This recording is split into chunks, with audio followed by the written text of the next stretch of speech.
Now we all know change is never easy, but it sucks to go through all the trouble of changing only to end up worse. Hi, I'm Chrono the Harlequin and welcome back to Live from the Black Library, where today I want to talk to you about the legions before they met their Primarchs. Because it's actually a very interesting topic. You see, in my previous video, I talked about how the World Eaters used to be very noble, especially back when they were known as the Warhounds before Angron came along, and were still pretty noble even afterward, just in their own way. However, when Angron came along and implanted the Butcher's nails in the Legion, much of it was lost. So, you really have to wonder whether or not they would have been better off without him ever being found at all. And the answer is yes, they absolutely would have. However, a couple of people after that video came out suggested one about all the legions, where I cover how they were before the finding of their Primarchs. So here it is. But before we get into it, I just want to say thank you so much for watching this video. Please subscribe if you have not already done so, consider supporting me on Patreon, checking out my merch store, or joining my Discord server, all links down below. And without any further ado, let's get into the Space Marine Legions, before the Primarchs. Starting off is Legion number 1, the Dark Angels, and before the discovery of their Primarch Lionel Johnson, they were actually just called the 1st Legion, or simply the Space Marines, because they were the only one for a time. And as such, they, out of all the legions, saw the most action during the Unification Wars. Specifically the very tail end of them, where most of the heavy lifting had already been done by the Thunder Warriors. But we'll circle back to that. You see, their first public action as a military force, and by extension the first action of the Space Marines, occurred in the Unification Wars during something called the Siege of Samarkand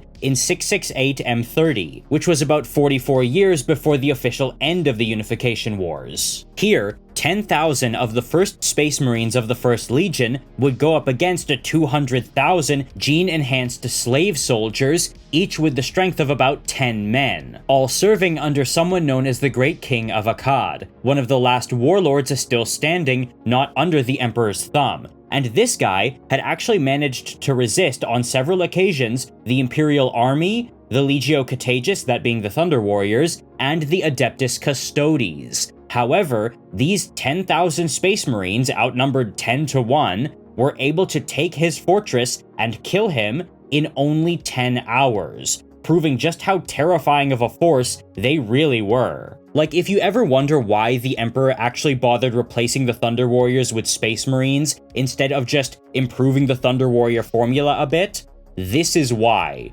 Because the stuff in the Unification Wars was light work, and even then, the Thunder Warriors were not always up to the task. Anyway, after this victory, command of the Legion would actually be handed over to one member who distinguished himself above all, a legionary named Hector Thrain, who would become the first ever Legion Master and Grand Master of the Dark Angels, making him honestly pretty important. However, this was only their first public action. Their real first action was killing the Thunder Warriors. You see, after the Thunder Warriors' most glorious victory at the Battle of Mount Ararat, they would be wiped out by the Emperor's elite bodyguards, the Custodes. And eventually, the survivors would go to confront the Emperor at the Imperial Palace, or more specifically, the head of the Custodes called Constantin Valdor, the Captain General, because they believed he was responsible for it. But this would actually be where the Space Marines would make their debut, marching out to kill the plotters who attempted the coup, many of them being the last Thunder Warriors.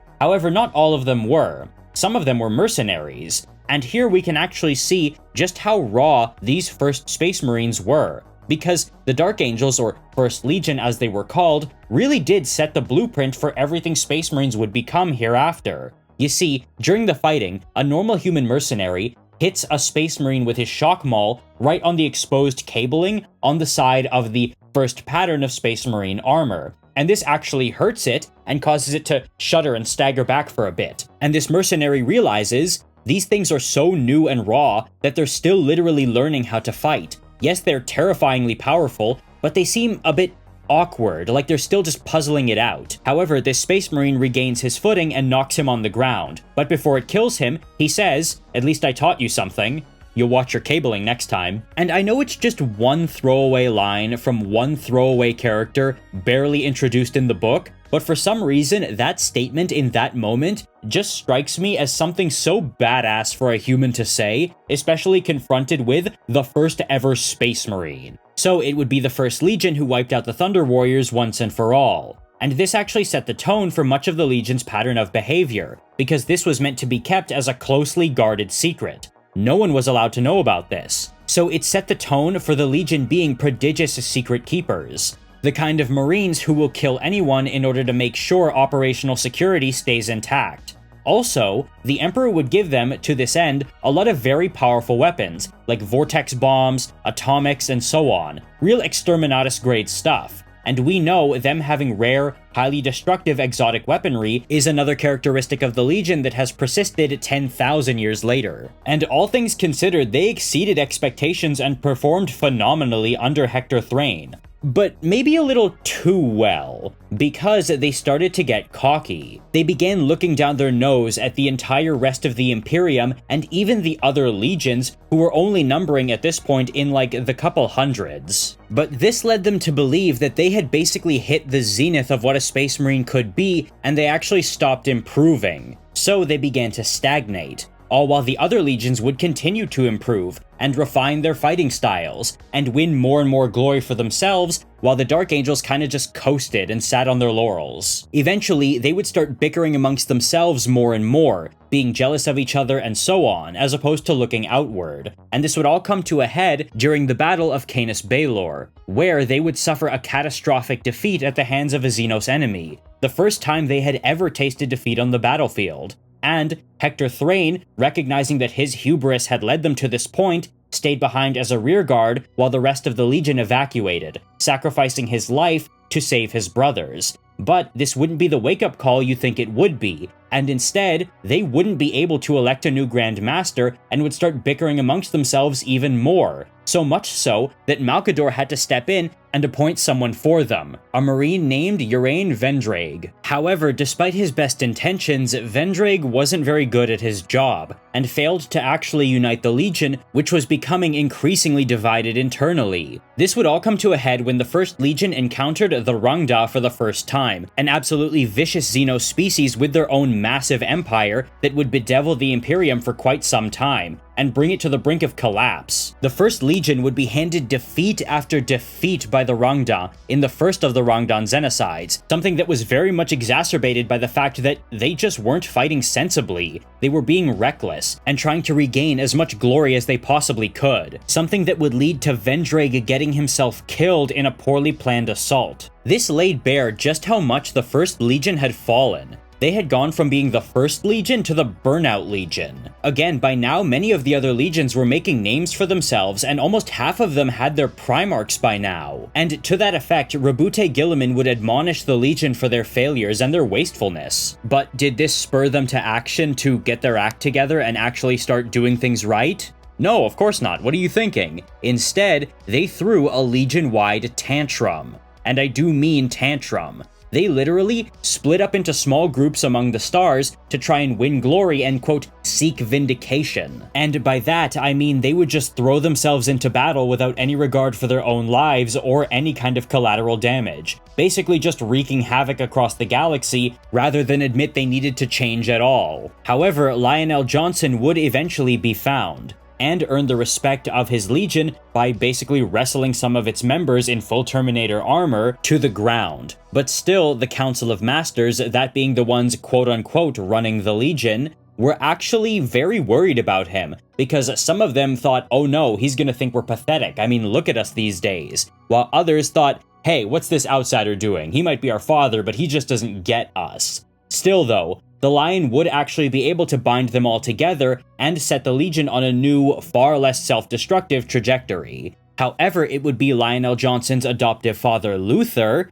don't worry about him, I'm sure he'll be fine, who would give the Legion its name, after he quoted an old legend after seeing them use jump packs for the first time, stating, "And the angels of darkness descended upon pinions of fire and light, the great and terrible Dark Angels. However, the work wasn't done because, if you'll recall, most of the Legion was literally scattered across the galaxy, and he had to go on a crusade with what Marines he had to unite them all to a 100,000 strong force, 50,000 of which he would lose almost immediately fighting the Rongdan again. But consider this, yes, they lost half of the Legion fighting the Rongdan, but they wouldn't have won at all against them and probably would have been wiped out if the Lion wasn't there and hadn't brought them together. Like, the entire First Legion was set to drive itself to extinction in the stupidest, most humiliating way possible for no good reason had the Lion not come along. So he is very much an example of the Legion being far better off with their Primarch than without him. Also, regarding their heraldry and colors,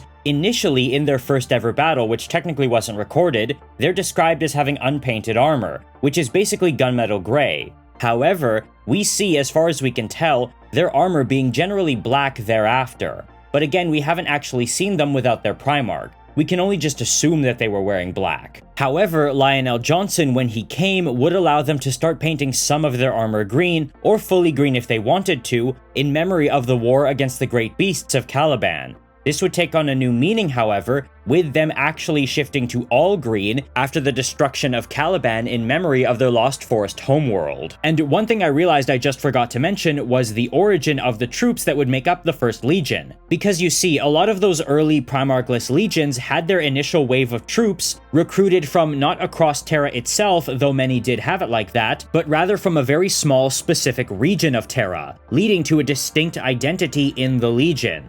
However, the First Legion never had that, but instead were drawn from the best of basically everywhere. We hear about them coming from Frank, which was France, or from Anatolia, which is now Turkey, and so on. So it wasn't about where they were from, it just mattered that these were the best of the best. Well, that certainly was an interesting 11 minutes, so I think I'm just gonna have to make this only the Loyalist Primarchs, and then, as usual, I'm gonna make a separate video for the traitors. So next up is Legion number 5, the White Scars. And I'm gonna say this right off the bat, their pre-Primarch story is fascinating, because they were barely a legion at all. Now, sure, it's not unusual for some legions to have been a fair bit smaller than others, but they were particularly small, and they were divided into tiny little companies instead of operating as a whole cohesive force. Specifically, they would serve as outriders and scouts, hunting down enemies and weakening them before the main force would engage them, as well as running invaluable reconnaissance.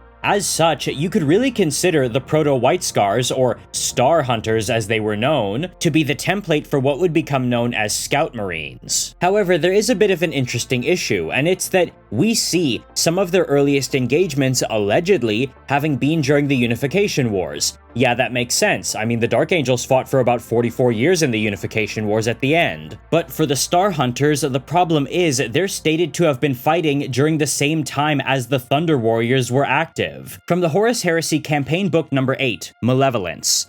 Origins, Terra's Forgotten Sons. As with much of the old lore regarding the 5th Legion, their earliest days and first campaigns are overlooked by many, obscured by time, blood, and the reticence of the Legion itself.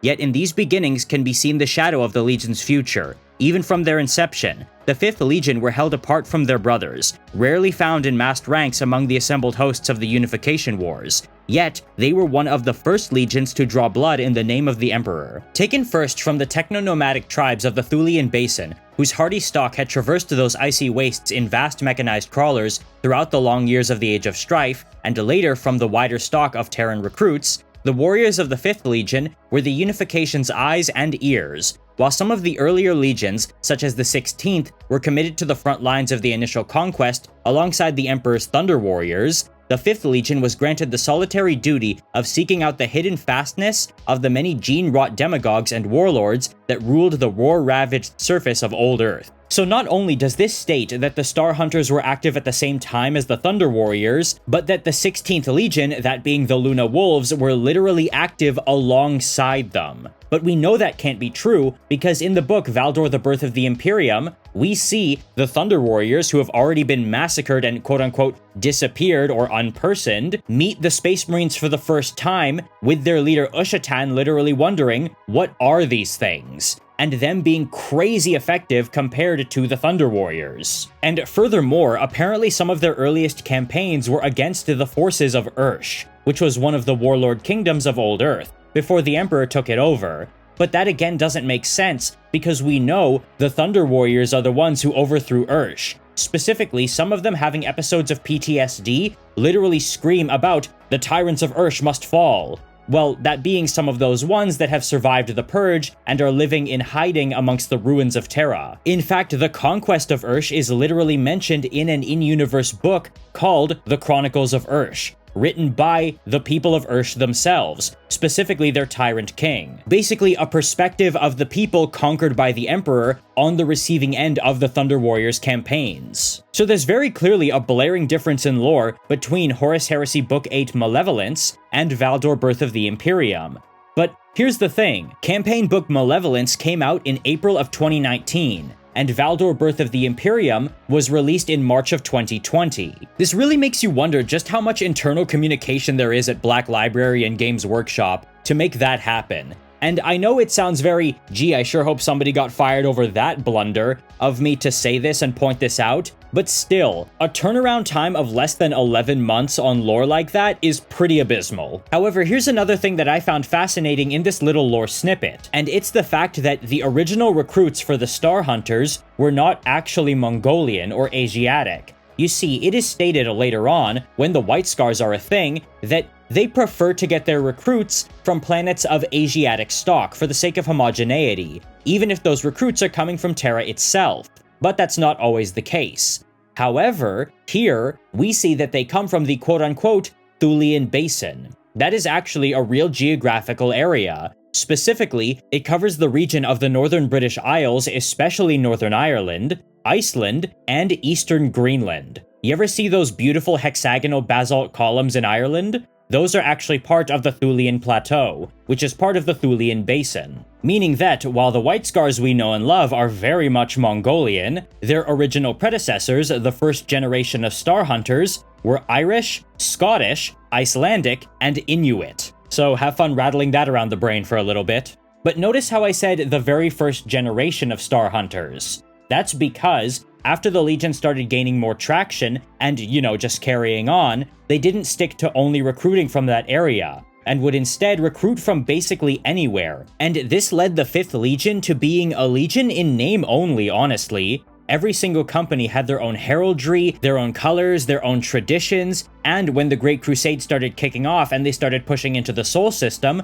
sometimes had more in common with whatever other larger legions they were attached to than their own parent legion, because they never really formed up in force, but instead were just assigned to every different sector that the Crusade was going in to best serve their role as wayfinders and scouts. So again, this legion only really existed on paper for a very long time. This also led to them winning hardly any glory, because there wasn't one easy name for victories to be assigned to, and their role wasn't the really noble, bombastic, huge one. However, they took this in stride. They loved what they did, and they did it dutifully and very well. They never wanted parades or laurels or accolades or to be known as the best of the best. They were just content to do what they were doing in the way they were doing it, and they were doing it really well. However, this system wasn't without its flaws, and their independent nature would actually come back to bite them in the rear. And that's because, with them scattered out like this, it made them very, very hard to resupply, coupled with the fact that their tasks were very dangerous. I mean, they were literally plunging into the galactic unknown ahead of everyone else. And this was coupled with the fact that they just didn't want to ask for aid. I mean, they had been apart and separate and overshadowed by their brother legions for so long that it almost felt dishonorable to ask for any kind of help, and they instead were content to allow themselves to go extinct in the way they chose, to live and die on their own terms rather than sacrifice some of their independence and freedom. This would, however, all change with the discovery of Jagatai Khan, but even after he was found on the planet of Chagoris, it would take him a full 10 years to gather the entire Legion together, 50,000 strong on Chagoris, and it would be there that he would get them to start adopting some of the cultural customs and even names of Chagoris and Chagorian culture, including their ritual for self-scarification, where they would get their new name from, the White Scars. And they seemed a good fit for him, because he was also very big on personal independence and finding your own way. He never ruled his legion with a hardcore iron fist, so his sons were kind of already naturally inclined towards that anyway, so they did all mesh well. But it should be noted, some independence did have to be given up, and there were changes. This would actually cause problems later down the line, as those Terran recruits, both older and newer as they would also keep coming in from Terra at a slower rate, felt othered and not entirely welcome into this legion, which had changed rapidly from out beneath them, and which had a very distinct, cohesive, singular cultural identity. This would actually cause problems because those separate companies that all developed their own heraldry and identities would become fertile breeding ground for the warrior lodges that would be introduced by the Sons of Horus, which served as the breeding ground for the seeds of rebellion. And as we all know, the White Scars would actually suffer an internal miniature civil war, with some of the members trying to turn the entire Legion to Horus's cause early on. You see, interestingly, most traitor Marines happened to be of their Primarch's home planet, with most older Terran Marines staying loyal and needing to be purged. But here the opposite happened, with many of the older Terran Marines, and those of just general Terran stock, actually turning traitor for Horus because they felt othered. Meanwhile, the Chagorians stayed loyal. So Jagatai Khan being found did cause some problems that would manifest themselves later on down the line, but it wasn't anything too catastrophic. And it should be noted that without him, the Legion would have likely just allowed itself to quietly go extinct. And ultimately, Jagatai's way of doing things wasn't too disruptive for most of the Marines, because they were already just kind of like that. Next up is Legion number 6, the Space Wolves. And this one is really interesting because they were one of 3 legions created for a very particular, specialized purpose. The other 2 being the Alpha Legion and the Salamanders. The Space Wolves, however, were created as hunter-killers, specially designed for seek and destroy missions, and to that effect, they weren't drawn from any one particular place on Terra, which, much like the White Scars, is interesting given how specific and narrow their cultural identity is after the finding of their Primarch Leman Russ. Instead, their recruits would be drawn from various groups and individuals who showed signs of hyperviolence or extreme aggression. And this is what made them perfect for seek and destroy missions, because they would doggedly hunt down an enemy and wipe them out without any mercy, often in a very brutal and public fashion. So, it would send a message getting other warlords to surrender. But for this reason, they actually didn't see much action for quite some time, being held back from most of the Unification Wars and even the conquest of the Sol System.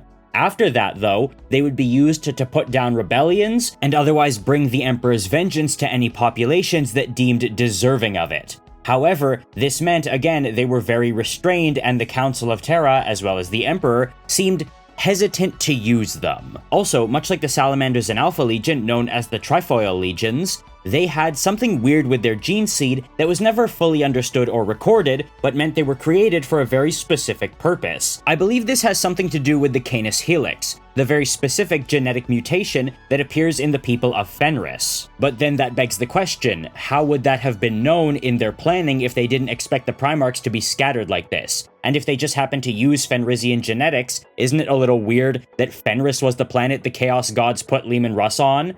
There's questions that even the characters in the story asked regarding this. Personally, I think the Emperor somehow had access to Fenrisian genetics one way or another, likely from the Dark Age of technology, and used them in a specific legion that was meant to serve like vicious attack dogs taken off the leash. And we do know that the first master of the Legion, a Marine by the name of Enoch Rathvin, actually had trouble reining them in after they were let loose, and it would take time to bring everybody back together and stop them from butchering an entire civilian population. So, they really do fit the bill of proper, honest-to-God attack dogs. So, the Emperor did make them that way, at least in my mind, and Leman Russ being brought to Fenris was probably because either the Chaos Gods didn't have control over what planets the Primarchs would be brought to, and he was just drawn there because of a deep spiritual connection, or the Chaos Gods had a sense of humor, assuming that it would be funny to bring the Fenrisian Primarch to Fenris, where he would almost surely die. However, he didn't. All of this, however, would lead to the 6th Legion being very much othered by their fellow legions because they were often kept in reserve, they just seemed odd, they were incredibly savage,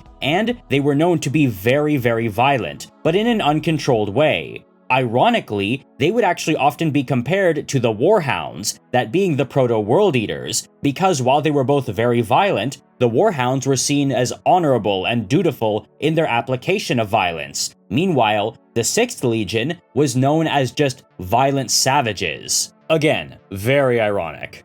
Also, regarding their livery, they didn't really have much of anything. Their armor was largely unpainted, except for an insignia of 2 burning blades. But these blades would actually be used by the discipline masters and provost marshals of the Imperial Army, as in those with the authority to execute troops guilty of things like cowardice, something that the 6th Legion was known to do if an army unit didn't please them or didn't fight hard enough, hence why they adopted the 2 burning blades sigil, and why they had such a horrible reputation yet again. What's really interesting though is the Legion's name, because they were known as the Rout in these days. Now, a lot of these Legion names were just basic descriptors. The 1st Legion were the First, and the Star Hunters were given this name in recognition of their specific role. The Warhounds would be given their name by the Emperor himself. However, the Rout was actually a dig. Specifically, it goes like this. From the Horus Heresy Campaign Book 7, Inferno, of Jackals and Hounds.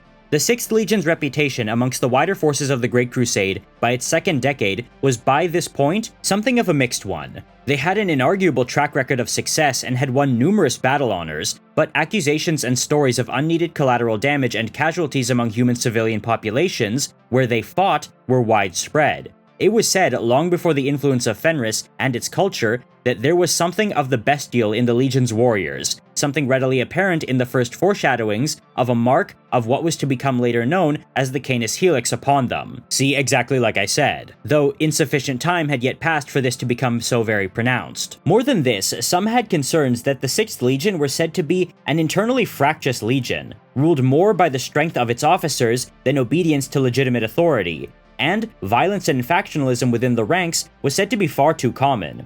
This was in an age where the Primarchs themselves, save Horus, had not yet been found to stamp their mark upon their legion, but the likes of the 8th Legion, the Night Lords, was already gaining a reputation as the Emperor's agents of terror and fear, and the wanton savagery of the 6th Legion was often spoken of alongside the future Night Lords in the symposia of the great and good of the Crusades hierarchy, with some even warning that the Legion should be closely monitored lest it become uncontrollable. But, of all the accusations, perhaps the most cutting was the 6th Legion was never keener to the fight as when an enemy had already broken and fled before it, than where its victims were helpless. With this came an informal and insulting cognomen for the 6th Legion of the Rout, a collective noun often used for carrion jackals and the mutated pariah dogs of Terra's dry seas that hounded and preyed upon refugee columns and wastelanders. Creatures brave only when their victims were half dead or exhausted. Ironically enough, this insult may have been meant to unfavorably compare the 6th to the equally ferocious 12th, already become known as the Warhounds, a legion also renowned for the unbelievable violence of its mettle in battle, but which was at the time held up as an example of honorably controlled fury, its rage directed only at the direst foes and used to overcome the most overmatching odds. This comparison seems now as some macabre joke, given the very different paths these legions were to take and what future history had in store for them,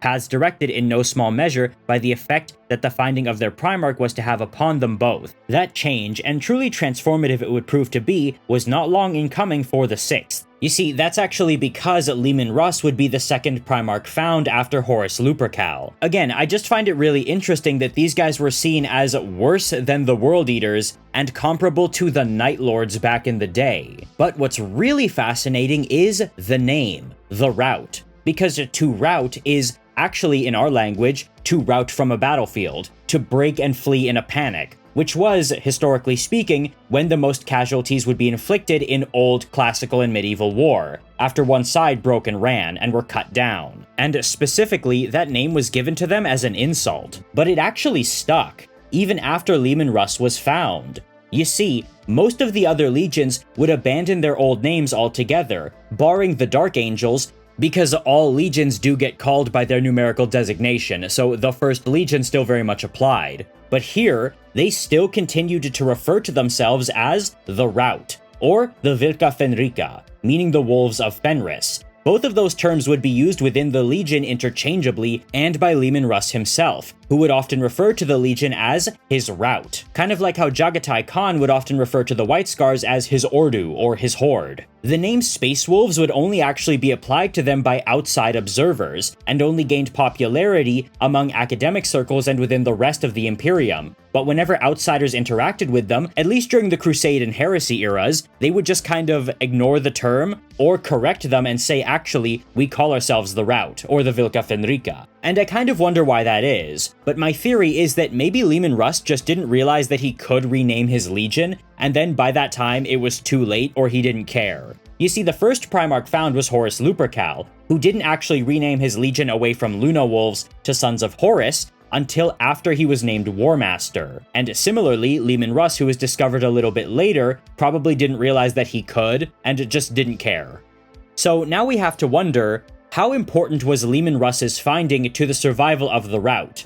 Well, honestly, not very. They seemed to have been doing fine. They had a great track record of success, and sure, they didn't have many fans in the Imperium, but that's not something that bothered them or that they really cared about. Hell, even after he was found, they were still often othered by the rest of the Imperium and seen as weird, exotic, barbarian savages in armor. But again, they didn't care. And sure, the Legion was always quite small given to their weird gene seed, but that was also true after Russ's finding. There just weren't that many recruits when your gene seed is unstable and you only draw from a specific population on one planet. The Rout before Russ only numbered around 7,000 to 8,000. But during the Horus Heresy, they had 12 great companies, each of them about 1,000 Marines each. So about 12,000 Marines total. Yeah, that's an honestly kind of insane thought. And honestly, their role didn't actually change all that much. They were still used as hunter-destroyers, and as the Emperor's executioners after Russ was found. Don't get me wrong, I know he brought a lot of expertise and shook things up, and probably did improve the Legion's efficacy. I mean, being near a Primarch will make you fight a lot harder, and Leman Russ has a genius-level intellect, despite what people think. So, me personally, I just don't know if Leman Russ had that huge of an impact on his Legion when he was found. Next up is Legion number 7, the Imperial Fists. And this one is actually, compared to the previous ones, very different and therefore quite interesting. Because remember when I said the Dark Angels would recruit from basically everywhere, but they still had certain criteria? Well, that was a bit of hyperbole. They would just recruit from most places, not wholly everywhere, because there were some regions of Terra where legions effectively had, quote, right of tithe, or as we would call it, dibs. But that didn't apply to the Imperial Fists, and they would recruit from quite literally every corner of the planet. However, all of those brought into the Legion would have a very similar characteristic to them, in that they were all very intense, taciturn Marines who were very quick to action, but not big on words. And apparently the theory is that, for whatever reason, the implementation of the Imperial Fists gene seed was, and I'm not kidding, this comes up in Horus Heresy Book 3, Extermination, inordinately painful. So, stoic, taciturn Marines were needed to survive the process. Basically, ones who could just shut up and deal. And what were these recruits used for? Well, basically the same thing they would be used all the way up to 10,000 years later. Building fortifications. You see, the other legions, back during their first implementations, like the tail end of the Unification Wars and the Pacification of Sol, would attack the enemies of the Emperor and conquer their lands, as you would expect. It just makes sense. However, the Imperial Fists would also do that, make no mistake, but would also be tasked with building fortifications, fortresses, and emplacements, so that those areas that were conquered would not rebel, or if they did rebel, they could be put down a lot easier. What I find really interesting about this is that it marks a pivotal transition point from a conqueror to an emperor. You know, he wasn't just a Genghis Khan or even an Alexander the Great. He was here to stay and to make sure he would build something that would last, and the Imperial Fists were instrumental in that. That is why they apparently meant a lot to the Emperor. You see, he is actually the one who gave them their name, from the Horus Heresy Book 3, Extermination. It was from these early conquests that the 7th Legion acquired its name. When many looked at the lands taken by the 7th, they said it was as if, quote, the hand of the Emperor had descended and gripped with an unbreakable fist. The description of the service done by the 7th Legion must have pleased the Emperor, for he personally decreed that they would be known from then on as the Imperial Fists, and bestowed on them the right to bear the laurels of victory as part of their heraldry. Dutiful and taciturn as ever, it is said that the renamed Imperial Fists accepted their honors in humble silence. And interestingly, these laurels of victory can be seen in their armor before Dorn's finding. Specifically, you can see the phrase Terra Gloria on the bottom of their tabard, and the Raptor Imperialis on one of their pauldrons, that being the eagle head and lightning bolts that used to be the symbol of the Emperor and the Imperium of Man during the Unification Wars, before the Imperial Aquila would be officially adopted. And interestingly, you can see examples of them still wearing the Raptor Imperialis all the way up through the Crusade and Heresy eras. In fact, they would hold a lot of those first battle honors they ever received, including one simply called Roma, whose actual origin is kind of lost to time, with incredible distinction, and as such wouldn't abandon them even after Dorn was found. In fact, very, very little changed after Dorn came into the picture. Like, they were still building forts, and still very quiet and taciturn. Like, it's actually funny, they fit in very well with the characteristics of Inuit, Dorn's planet, because those are very hardy, taciturn, quiet, tough people. But interestingly, their homeworld is not listed as Inuit, because for all the other legions, their homeworld is listed as the planet their Primarch was found on. But for the Imperial Fists, their homeworld is still listed as Terra, even 10,000 years later. Yes, they do get a lot of recruits from Inuit. Yes, they get them from a lot of planets besides, including Necromunda of all places. But Terra is still their biggest source for recruits. So it's no wonder very little has changed. In fact, Dorn didn't even introduce the color yellow. They can be clearly seen having that on their armor before he was ever found. But after he came, it seems they really ramped it up. But still, it just seems so like Dorn to take one look at the Legion, see that the name was good, the color was good, they were doing things right, and just say, yeah, that works, let's go. And that's coupled with the fact that their doctrine remained largely unchanged. But I don't want to say Dorn didn't bring anything to the table. He brought incredibly competent leadership. Dorn was one of the most tactically brilliant of the Primarchs, which is really saying something. And he would provide the Phalanx, the massive Archaeotech star fort that now serves as the fortress monastery of the Imperial Fists. So, their homeworld is Terra, but also Inuit, but also they're a fleet-based chapter. So to sum it up, Dorn's finding was definitely a good thing for the Legion, but it wasn't really a necessary thing. In that way, I'd kind of put him in the same camp as Leman Russ. Next on the list is Legion number 9, the Blood Angels, and this is where things really start getting wild. Because with the other legions I've mentioned, you can look at them and say, yeah, I can see that. The First Legion got haughty and arrogant and kept a lot of secrets, much like the Dark Angels. The Star Hunters were outriders and very independent, much like the White Scars. The Rout were very savage and violent, much like how the Space Wolves can sometimes be. And the Imperial Fists were literally just the Imperial Fists. But with the Blood Angels, it's such a wild departure that you probably already know exactly what I'm gonna say in this section of the video, because you just can't not talk about it, and it's something so indelibly baked into the character of the Legion. Like, for all the other legions, with their backstory before their Primarchs, you could go your entire life never really knowing about that, and it wouldn't change much. Like, how much did you really need to know about the Star Hunters? However, with the Blood Angels, you kind of can't avoid it if you do any reading regarding the Blood Angels from the Heresy, because instead of the beautiful, elegant warriors they would become with very human characteristics, these guys were monsters. Literal monsters. And I know I've been beating the drum of, oh, this legion was very savage, and this legion was very savage, and this legion, oh, well, guess what? They were very savage. Here, it was on a whole nother level. They were seen as so ludicrously dangerous, they could not be deployed against anyone that you would consider as normal humans. Like, there were often groups on Terra and in the Sol system that were very heavily mutated, or were under the influence of, like, dark sorcerers who were changing people with warp powers and so on, or just making abominations. That's when they would call in the 9th Legion, to just annihilate and mercilessly butcher everything involved with a certain group of people, Basically, they were a tool for miniature genocides. Because while, say, the Rout would definitely wreak a lot of havoc, that was meant to be known publicly. It was meant to be an example.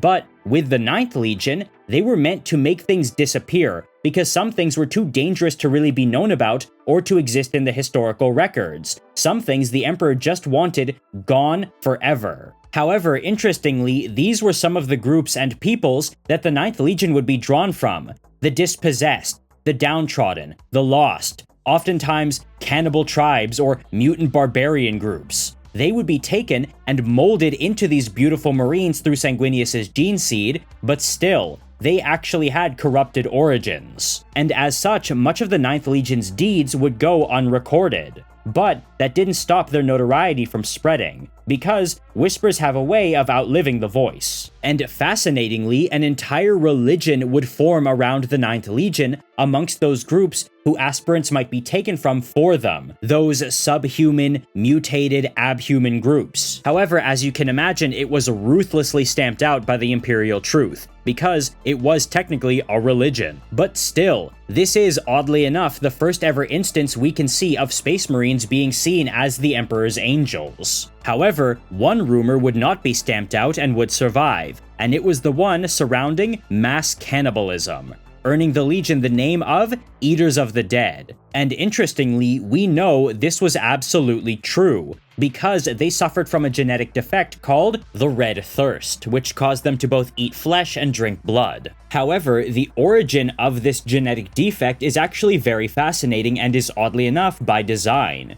From the Horus Heresy Book 8, Malevolence. Even as their ranks swelled, the dark rumors that followed them grew as well, for the Emperor's legacy had endowed them with other, darker gifts. These gifts were also to grant them a new epithet among the rank and file of the Emperor's mortal armies, the Eaters of the Dead. For in the wake of each battle, the elegant forms of the 9th Legion haunted the field of battle long after the fighting had ceased, seeking out the finest among the fallen and feasting upon their blood and flesh. Many of the victories fought to bring unification to Old Earth were marred by the sight of blood-smeared angels stalking the fallen and wounded champions of the enemy across fields choked with corpses, though few among their detractors realized the purpose of this grim fixation. For this too was part of the Emperor's grand design, and through the augmentations that had transformed them, the 9th Legion stole the enemy's power from them, absorbing their knowledge and skill and making it their own. In the broken places where they fought, alone and far from aid, this trait brought them priceless information and even made the most raw recruits battle-ready. Yet the macabre reputation they had gained hung about them like a shroud, lessening their achievements. They had been created to fight monsters, alone in the darkest places, but in doing so, they risked becoming creatures even more foul than those they fought. You see, Space Marines have a gland implanted in them when they become Space Marines called the omophagia gland, and this allows them to gain information from eating the flesh, blood, and brains of their fallen enemies. However, Blood Angels, or 9th Legionaries, have an overactive omophagia, so they actually start craving these things outside of regular combat experience and necessity. Again, this is actually by design, because they were meant to fight enemies that were seen as less than human or alien altogether, and were often meant to fight alone for extended periods of time. However, it seems like they messed it up and went too far. However, the Eaters of the Dead wasn't their quote-unquote early name before the Primarch was found.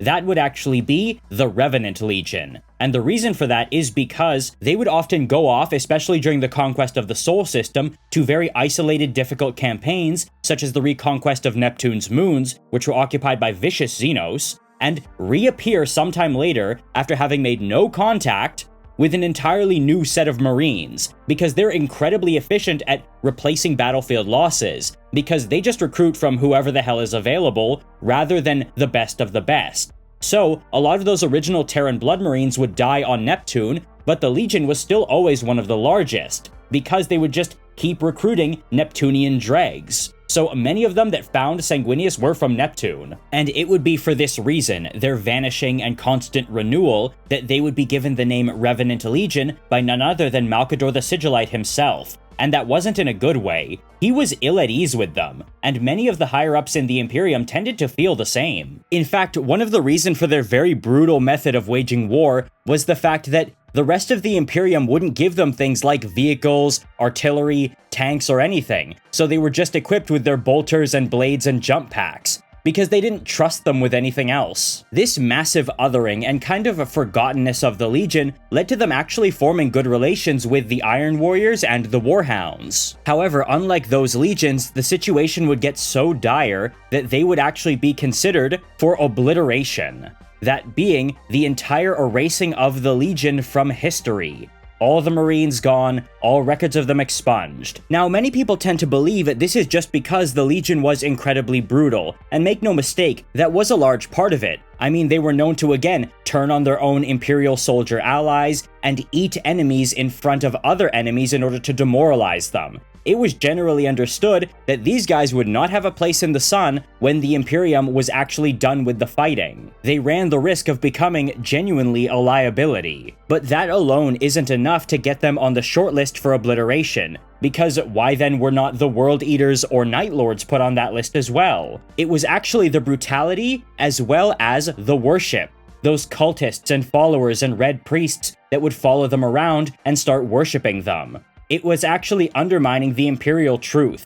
So both of those things combined meant that they were genuinely considered for obliteration. Kind of like how Lorgar's word-bearers were also considered for that as well, before the Emperor decided to shame them with Monarchia. Their saving grace, however, would come in the form of their Primarch Sanguinius being discovered, and he was, to say the least, pretty unsettled by what his sons had become in his absence, but rather than rebuking the original Marines, many of which again were Neptunian, he would instead divide them all into small companies and attach them to the Luna Wolves under the command of Horus Lupercal, so that they could learn how to be better. They could see how to be a Space Marine from the best ones to do it. And I find it really funny that their solution to unchecked brutality, rampant cannibalism, and religious occultism was a work internship, but it did the trick, and the Legion was very much changed by this. And eventually, they would return to Baal, to be reunited with those Baalites who had been inducted into the Legion while they had been out with the Luna Wolves, bringing the two halves of the Legion together under Sanguinius. Thereafter, the Legion was saved, and became one of the most respected and beloved of all the Emperor's sons. So it really does go without saying that reuniting Sanguinius with his sons was more than a little bit important. Like, some of the other legions were at risk of going extinct, sure, but this is the only one that was literally about to be taken out behind the shed. Next on the list is Legion number 10, the Iron Hands.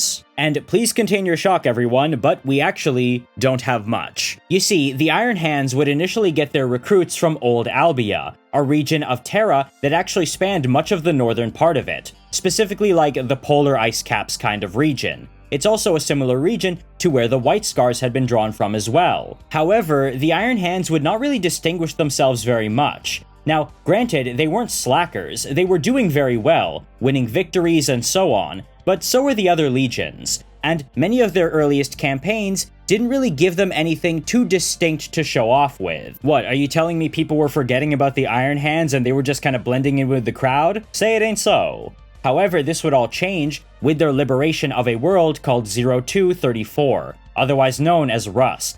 This was a planet under the control of the orcs of the Crooked Claw Empire. It would be here that the Iron Hands would finally make a name for themselves, by utilizing a technique from Old Albia back in their tribal days called the Storm and the Hammer, where they would first deploy to an engagement zone and dig in, and then launch a large offensive meant to roll back the enemy with as much force as possible. And the reason they were able to do this on Rust was because they did not deploy alone.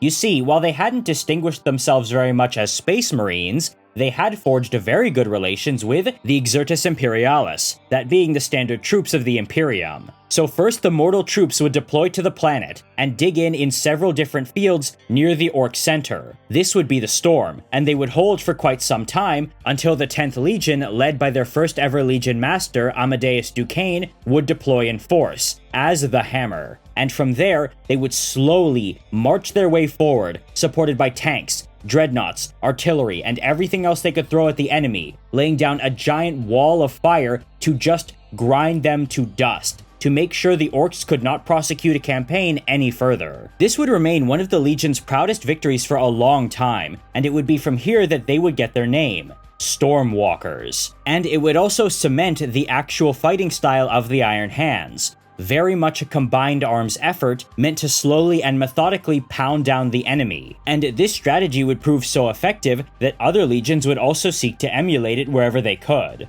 However, some would obviously not be so inclined. Still though, from here onward, the 10th Legion stood out as exemplars of how Space Marines could function in a capacity with the wider Imperium instead of on their own. However, that's really all I can say about them. And this isn't just typical Iron Hands being ignored, but it kinda is. It's also because their Primarch, Ferrus Manus, was the third one ever found, right after Leman Russ. And with his coming, very little would actually change. Their fighting style remained largely the same, and as far as we can tell, so did most of their coloration. The only difference was now they had the Iron Hands sigil and name.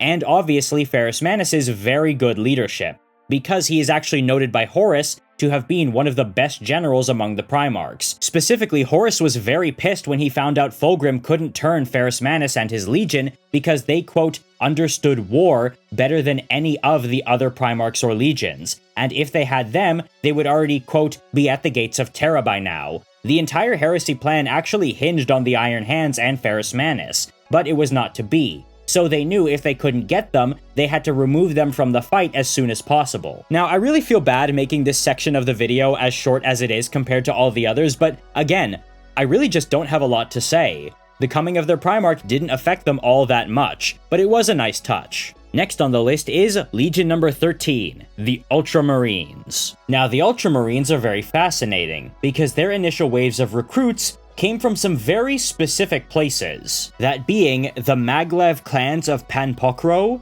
the war families of the Saragon Enclave, the Midafric Hive Oligarchy, and the anthropophagic tribes of the Caucasus Wastes. Now, that's a really interesting spread, because while we don't know for certain where these places are, some people have made educated guesses. Specifically, the Maglev clans of Panpokro are described as being, quote, sub-equatorial, and a lot of people take that to mean they're the parts of South America that were not taken up by the large polity of High Brasil, or Brazil. And if that's to be believed, then I think it might be around Peru or Chile, because maglevs are actually elevators that operate on, well, magnets. So if you're telling me there are entire clans whose identity revolves around literal elevators and escalators, I'm willing to bet they're located in the mountains. Also, the Saragon Enclave has really no information regarding where it could be, but it does have the word Aragon in it, which was a foundational part of Spain.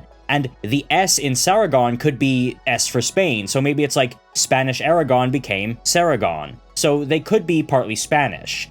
Also, the Midafric Hive Oligarchy is Central Western Africa.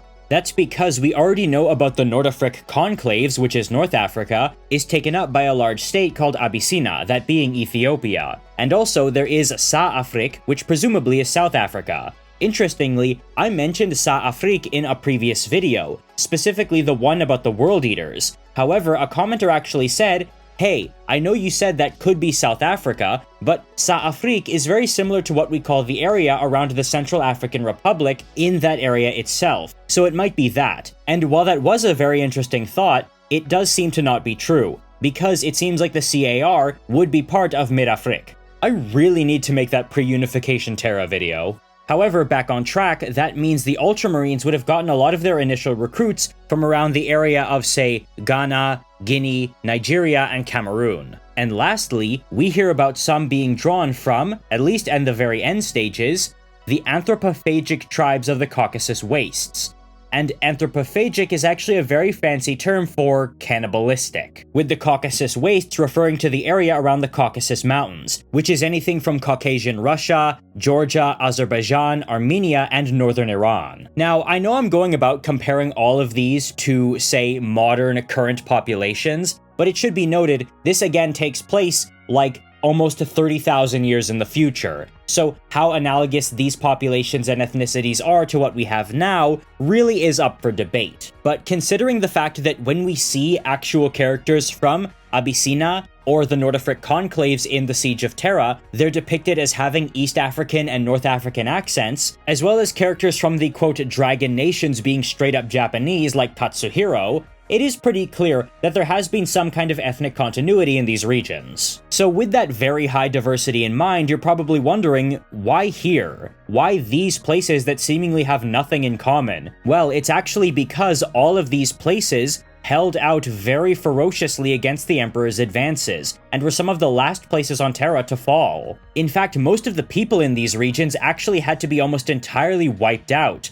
with their only survivors being kept in prison colonies or internment camps, which is where the recruits for the Ultramarines were initially drawn from. And this is actually the source behind the Legion's name before they were Ultramarines: the Warborn. With that in mind, you would probably expect this to be a very brutal and ill-disciplined legion, given their heritage, but the opposite is actually true. From the Horus Heresy Campaign Book number 5, Tempest. Psycho-organically, initiates are noted to display increased aggression, as was expected, but also a marked tendency towards cohesion and the adoption of hierarchy, alongside an almost pathological dedication to the achievement of an assigned goal, particularly when compared against the psychological profiles of certain other alpha samples, such as those of the 12th and 5th Legion groups, who demonstrated more markedly heightened individualistic and fractious tendencies post-implementation. Nerds. They're nerds. It's always reassuring to read about the early origins of a legion and find out that they literally were just always like that. However, there's actually a very fascinating reason why all of this is, and it's because 1. The Emperor wanted to make use of these people's very strong fighting capabilities. I mean, they had resisted him pretty successfully for quite some time. However, he didn't want to just take potential enemies and give them superpowers, so he gave them the most orderly, disciplined, autistic gene seed he had on deck, and made sure they would follow orders to the letter to a pathological degree. There was, however, another interesting side effect from being comprised of the last people to fall, and it's that the 13th Legion was created very, very late. Now, you would reasonably expect them to be created in the order they're numbered. However, we know one of the very first legions was actually the 20th, the Alpha Legion. He was just kind of freestyling a lot of things. So, there are actually 0, and I mean 0 battles from the Unification Wars that involved the Warborn. In fact, their first ever battle honor was the first pacification of Luna. And I actually love that, because it creates a beautiful irony. You see, they never actually fought on Terra, and instead their first battle was Luna.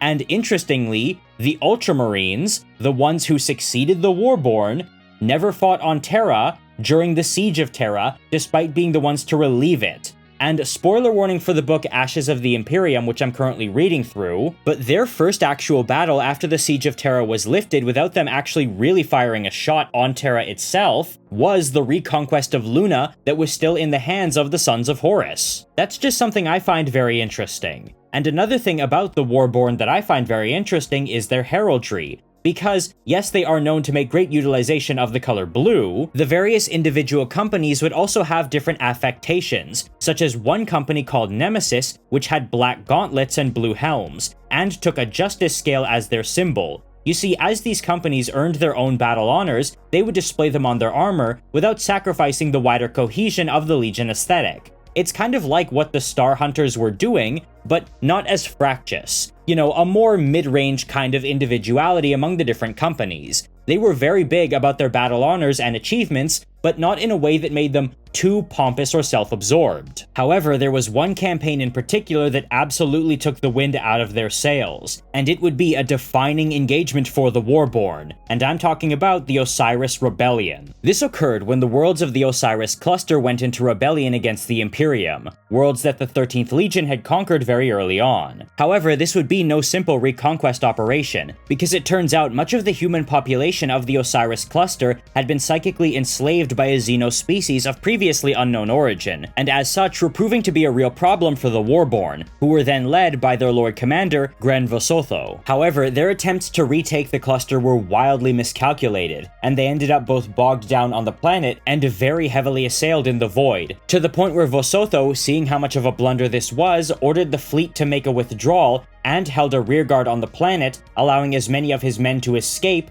before sacrificing his own life. The last thing he did was actually hand over command to an Ultramarine many of us are familiar with, Marius Gage, I actually didn't know until now that Marius Gage was one of the Warborn and predated Guilliman's finding. And for those of you who don't know, he was instrumental in helping the Ultramarines survive the catastrophe at Kulf.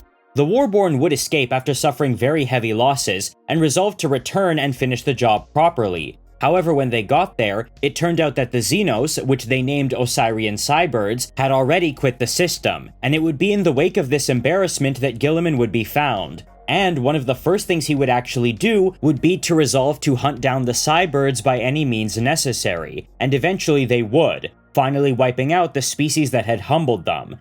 And this was actually very important because it helped bring the Legion together under Guilliman's leadership, and showed them that he cared about what mattered to them and their identity beforehand. It also helped create a sense of unity and camaraderie against the new recruits from Ultramar and the Warborn who had existed prior. To this effect, I'll definitely say that the Warborn and Guilliman fall under the purview of one of those legions that was absolutely doing fine on its own, aside from the setback at the Osiris cluster, but was absolutely elevated to true greatness by the arrival of their Primarch, kind of like the Imperial Fists. And the Warborn absolutely knew this was gonna happen. They were ecstatic to accept Guilliman as their leader, as opposed to other legions like the First Legion, which really had to warm up to their Primarch first. This is partly to do because he met them at basically their first ever low point, and also because they could see through his oratory just what kind of leader he was. And they would end up being, arguably, one of the most successful legions during the Great Crusade, and that's in no small part because they had the entire resources of their own mini-empire, the realm of Ultramar, at their back. Next up is Legion number 18, the Salamanders. Now, the Salamanders are an interesting one because they actually tie into an earlier mentioned legion, the Space Wolves, because they were one of the 3 legions whose genome and genetics were different from the others, because they were made for a specific purpose, and there seems to have been a lot of secrecy surrounding especially the Salamanders, which is odd considering one of the other 3 legions was the Alpha Legion.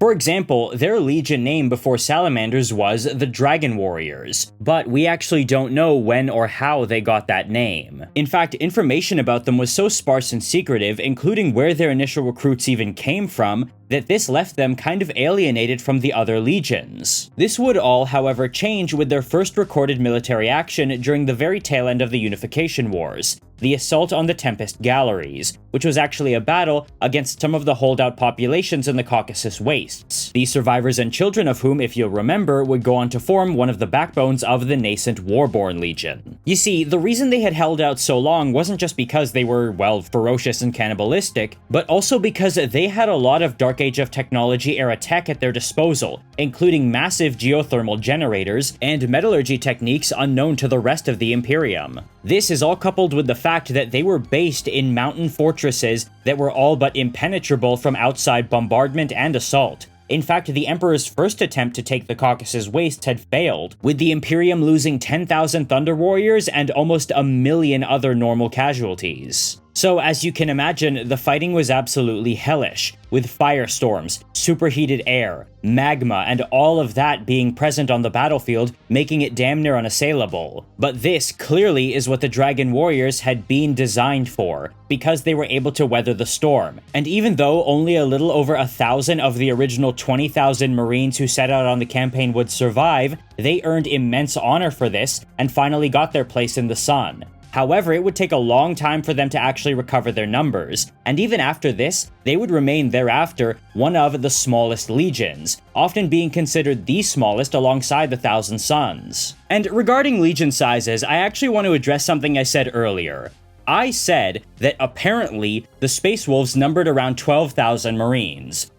That's not exactly true. In fact, it's actually really hard to pin down the more I look, because that thing about them having 12 great companies is technically true, and those great companies are said to be about the size of a regular Space Marine chapter, but it's not entirely clear if that only applies to the current Legion as it is, or if the Legion as it is in the 41st millennium is smaller than that, or if, that applied to the Heresy and Crusade era. It's all very hard to pin down. There are some sources that state that the entire Space Wolves Legion numbered 10,000 per great company, meaning the whole thing would have been like 120,000 Marines, which really doesn't make a lot of sense considering they were only recruiting from people from Fenris who already have a small population, coupled with the fact that the Space Wolves gene seed is notably unstable with several defects. So, again, it really does not make sense that they would be 120,000 strong. Again, you really do have to remember that a lot of figures and certain timelines are very inaccurate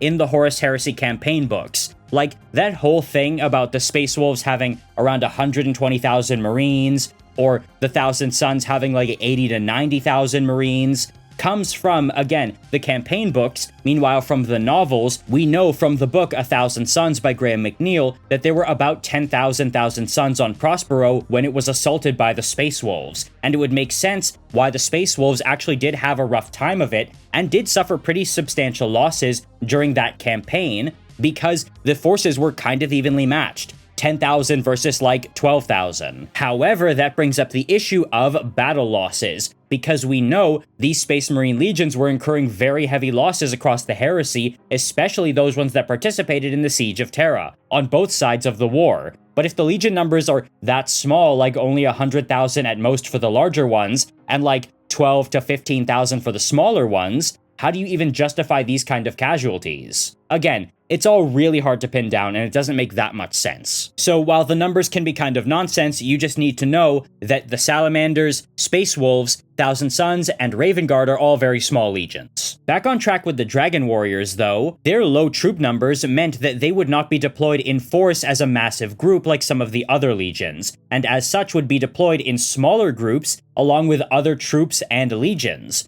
And they would be used to defend rear guards and deal with any threats that appeared behind the enemy line, such as surprise attacks or insurrections. This would, however, all change when they were facing orcs defending a cluster called the Taros Division, because they would be outnumbered very heavily, millions of orcs fighting around almost 20,000 dragon warriors. However, the tide would turn with the arrival of their Primarch Vulcan, who had been alongside the Emperor for some time now, because he wanted to properly learn the ropes and get up to speed before diving headfirst into everything. But he saw the dire straits of his sons and decided to jump in, alongside 3,000 fresh Nocturnian recruited Space Marines. Now, you might not think that 3,000 makes a huge difference, but the arrival of Vulcan, seeing their Primarch for the first time, filled the Dragon Warriors with a sudden surge of vigor, and they smashed the orcs and freed the cluster. And after this, Vulcan would swear an oath to his sons to do right by them no matter what, and honor them for their sacrifices and valor. This is one of those examples of the Primarch's arrival taking something that was already good, the Dragon Warriors, and making them better. As far as I can tell, they didn't really have any kind of bad reputation or great enmity towards them like some of the other legions did, but he definitely helped elevate them to the kind, beloved, and highly regarded Marines that we know them to be. However, I do want to touch on the gene seed thing, because this has again been eating in the back of my mind ever since the Space Wolves section. We know that the Space Wolves gene seed only really works with people from Fenris because of the Canis Helix, yet they still are known to have had recruits from Terra, at least in their initial stages. I mean, how else would the Legion have been formed? That's a hard question to answer, and normally I would just chalk it up to a lore discrepancy, but you have to remember the Space Wolves were created kind of in secret along with the Salamanders. And with the Salamanders, they didn't have to be from Nocturne, but any Salamander with the Salamander's gene seed that sets foot on Nocturne will suddenly gain the dark black skin and red eyes that their Primarch and Legion are known for, because that's what the people of Nocturne have. So it really doesn't make sense that this is just something encoded in the gene seed itself.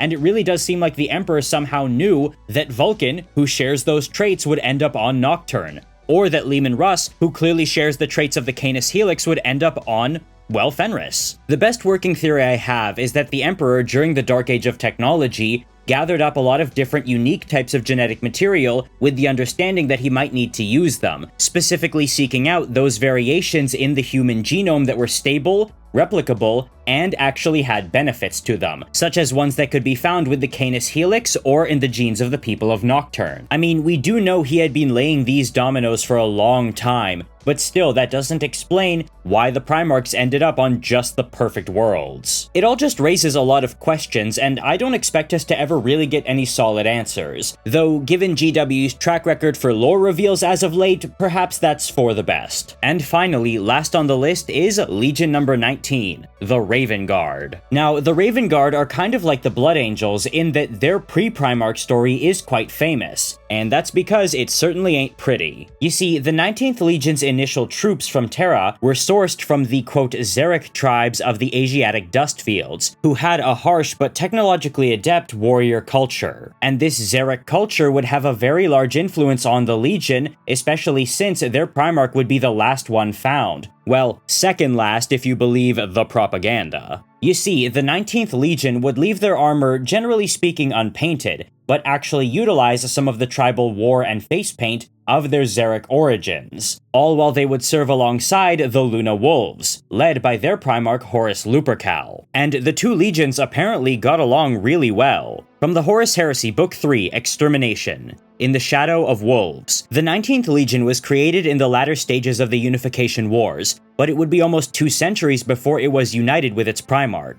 Conversely, the Luna Wolves Legion was united with its sire Horus very early on. It was not unusual in those early campaigns for the 19th to fight alongside the Luna Wolves. He who would one day bear the mantle of War Master would come to value the skills of the Sons of the Dust Fields immensely, and the two legions served well together, their natures complementary. When the Luna Wolves launched their sudden and overwhelming assaults, the 19th were already in position, blocking off lines of retreat and cutting down any foe who attempted to escape.